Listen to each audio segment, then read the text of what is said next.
Little sip of my coffee, please. It's great to be with you this morning. Had a great St. Patrick's Day yesterday. Service was wonderful. Had a good day. Had visitors with us, and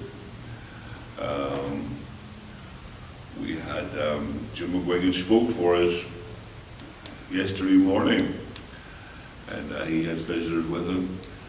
We had a real good day at church. We had a good day all around, all over.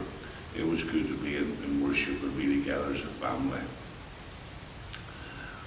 I want to talk about Jesus. You know, the word gospel had currency in Mark's day, but it was not religious currency. It was not. It meant history-making, life-shaping news, as opposed to daily news. The Romans, whenever something great was happening, whenever the Romans invaded a country, Persia, whatever, and they won, they would go out the next day with the heralder, and he would have the horn right in the public square, and he'd be shouting, "We got good news, good news. We just invaded. You're no longer a slave. You're free, you're free, you're free," and all this good stuff. News that change things in a meaningful way. Could be the ascension to the throne. It could be a great victory when Greece invaded the Persians and the Greeks won the battle of the Marathon battle. They sent their heralders out, and they were the evangelists, and they would proclaim the good news in all the cities. We have fought for you. We have won the battle. You're no longer slaves, but free. The gospel is the announcement of something that happened in history. Something has been done for you. It's changed your life tremendously. Right here we can see the difference between Christianity and other religions, including no religion. The essence of most religions is advice. Christianity is news, good news. Religion says this is what you have to do in order to connect to your God. Beat yourselves with bamboo sticks. Live in a monastery. Don't get married.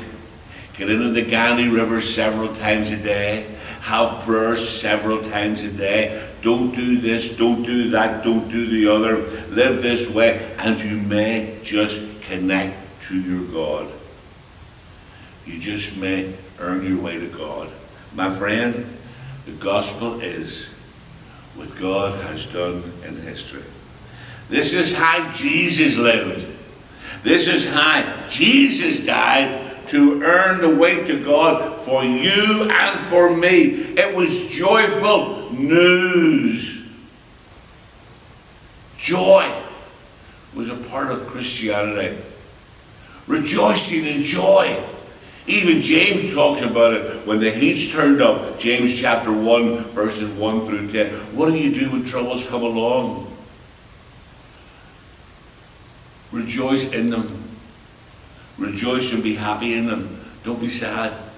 Don't be sad. Joyful news, the good news, the gospel of Jesus Christ. How do you feel when you get advice? Well, that was good, thanks, I needed that. You need to work harder, Brother Martin, thanks, I needed that. Don't turn the good news into bad news. The good news is burdens are lifted at Calvary. Something great has been done. My sins have been washed away.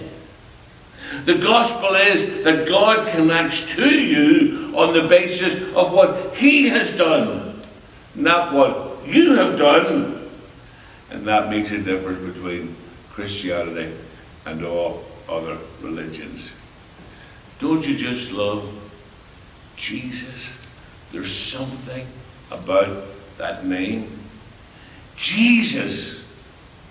Embracing the priorities of Jesus. Having the mind of Christ. Having the attitude of Christ. Jesus returned to Capernaum. And the news spread quickly. He was on his way home. They packed the house. They couldn't get a place to sit. Jesus is coming. And everywhere he went, the people flocked to hear him. Why? This is the way to God. It was Jesus himself who said, I am the way, the truth, and the life. You don't come to the Father unless you come through me. No one in the world like Jesus. No one in all the world like Jesus the Christ. He loves you. He wants you in heaven. He gave his life so that you would have life. God bless you.